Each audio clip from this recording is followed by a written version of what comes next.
तीन बंदर। किसी समय की बात है, एक घने जंगल में तीन बंदर रहते थे, मंथन, बुद्धि और कर्मा। वे एक बड़े पीपल के पेड़ पर रहते थे और हमेशा साथ साथ रहते थे। तीनों में गहरी दोस्ती थी, लेकिन उनकी सोचने और काम करने की आदतें एक दूसरे से अलग थीं। मंथन, सोचने वाला बंदर। मंथन बहुत होशियार था। वह हर समस्या पर घंटों सोचता रहता, लेकिन कोई निर्णय नहीं ले पाता। अगर उसे नदी पार करनी हो तो वह सोचता ही रहता कि कहीं पानी ज्यादा गहरा तो नहीं, कहीं मगरमच्छ तो नहीं होगा, कहीं वह गिर तो नहीं जाएगा। सोचते सोचते दिन बीत जाते, लेकिन वह कोई कदम नहीं उठाता। बुद्धि, समझदार बंदर। बुद्धि चतुर था। वह हर चीज को तर्क से समझता और सही रास्ता खोजने की कोशिश करता, लेकिन वह हमेशा सोचता था कि उसे खुद कुछ करने की जरूरत नहीं है। वह दूसरों को समझाता, लेकिन खुद कभी मेहनत नहीं करता।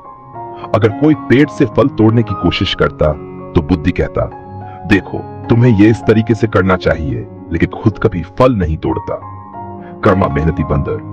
कर्मा बहुत साधारण था, लेकिन मेहनती था। वह ज्यादा सोचता नहीं था, बल्कि जो सही लगता वह कर डालता। अगर उसे भूख लगती तो वह बिना सोचे समझे फल तोड़कर खा लेता। अगर नदी पार करनी होती तो वह हिम्मत करके कूद जाता और तैरकर पार कर लेता। वह अपनी गलतियों से सीखता और आगे बढ़ता रहता। एक दिन जंगल में भयंकर आग लग गई। पेड़ धू धू कर जलने लगे।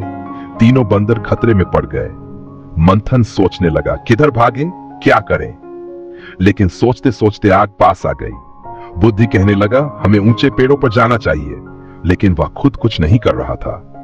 कर्मा ने बिना देरी किए एक मजबूत बेल पकड़ी और तेजी से नदी के पार छलांग लगा दी।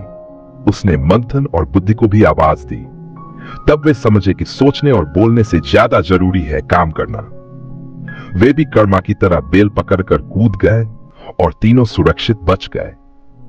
सिर्फ सोचना या सिर्फ बोलना काफी नहीं, असली ताकत कर्म में है।